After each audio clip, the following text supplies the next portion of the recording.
Wow! কি দারুণ weather! আর তোমরাই বলো এরকম ওয়েদার কার না ভালো লাগবে? তাই চলে এসেছি ছোট্ট একটা ভিডিও নিয়ে। তো আজ যেহেতু স্যাটারডে ছিল হাফ ডিউটি, তো অফিস ছুটির পর বেরিয়ে দেখলাম আকাশ ঘিরে পুরো মেঘ বসে গেছে।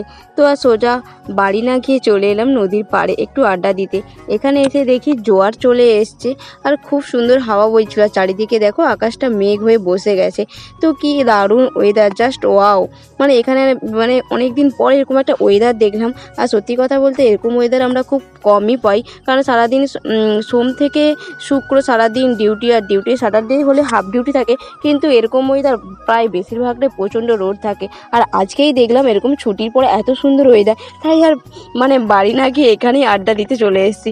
তো এখানে এসে আমরা বেশ একটু নদীর ধারে পা ডোবালাম। তারপর বেশ ওয়েদারটা দেখে এত ভালো লাগছিল, কয়েকটা রিলস বানালাম। আর রিলসগুলো অবশ্যই তোমরা পেয়ে যাবে, অবশ্যই লাইক কমেন্ট শেয়ার করে দিও।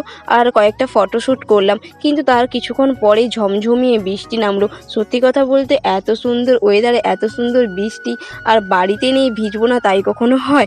তো সত্যি কথা বলতে আমরা ওখানে আর বেশিক্ষণ ওয়েট করতে পারলাম না, যা বৃষ্টি নামছে আমরা না ভেজা শুরু করে দিয়েছি। আর অনেক দিন পরে এত সুন্দর করে মানে এত সুন্দর করে একটু মন খুলে একটু ভিজতে পারলাম। আর সত্যি কি দারুণ না লাগছিল, আকাশটাও ভালো লাগছিল। তোমরা যারা যারা দেখছো ভিডিওটা খুবই মিস করছো হয়তো, যে যদি আমরাও থাকতাম এইরকমই মজা করতাম।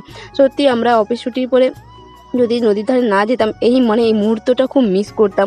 সত্যি দেখো মানে এত ভিজেছি এত বেশি প্রচুর ঠান্ডা লাগছিল। বাড়িতে ফিরতে হবে, তখন বাজে প্রায় 4টা 5টা হয়ে গেছিলো। তার বেশি ওয়েট করিনি, তো এরপর বাড়ি যাব। তো ভিডিওটা কেমন লাগছে অবশ্যই কমেন্ট করে জানিও।